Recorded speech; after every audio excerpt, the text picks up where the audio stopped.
सीटों में से 12 सीटें बीजेपी के खाते में गई थी। यानी बीजेपी के पास खोने के लिए बहुत कुछ है, पाने के लिए कुछ नहीं।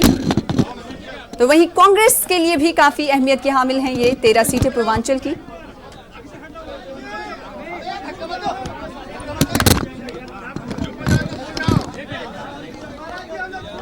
हो गया।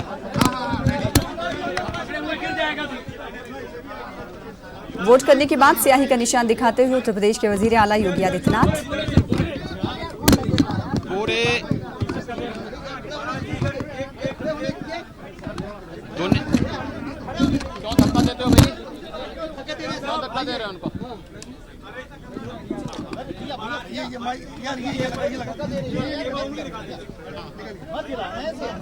आराम से भाई।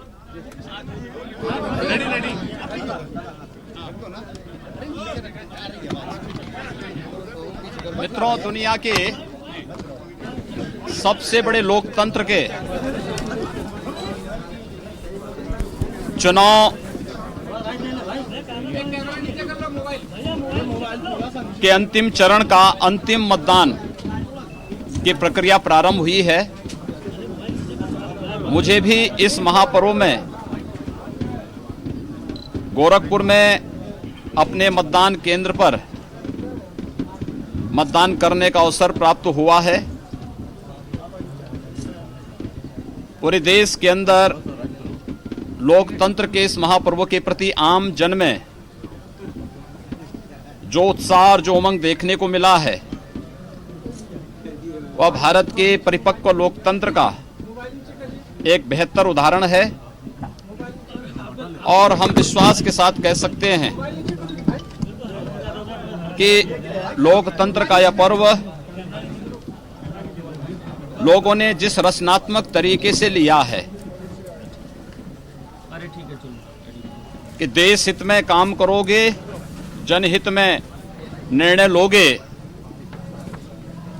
तो सार्वजनिक जीवन में टिके रह पाओगे, अन्यथा सार्वजनिक जीवन में कोई जगह नहीं होगी। और ये पहला चुनाव रहा है।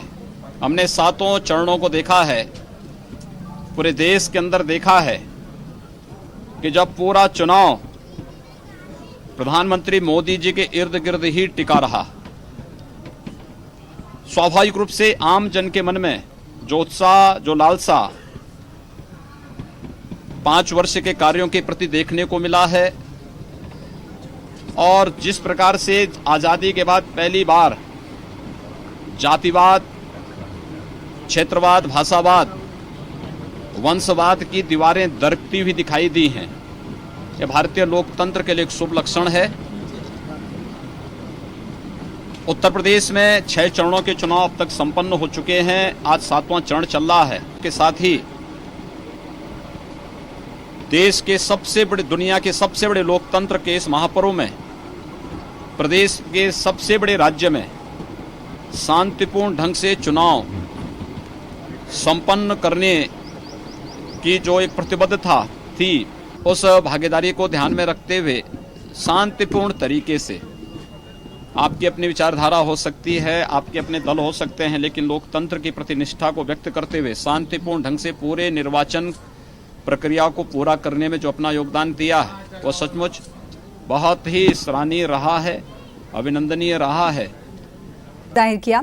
और जिस तरीके से हम जानते हैं कि 543 लोकसभा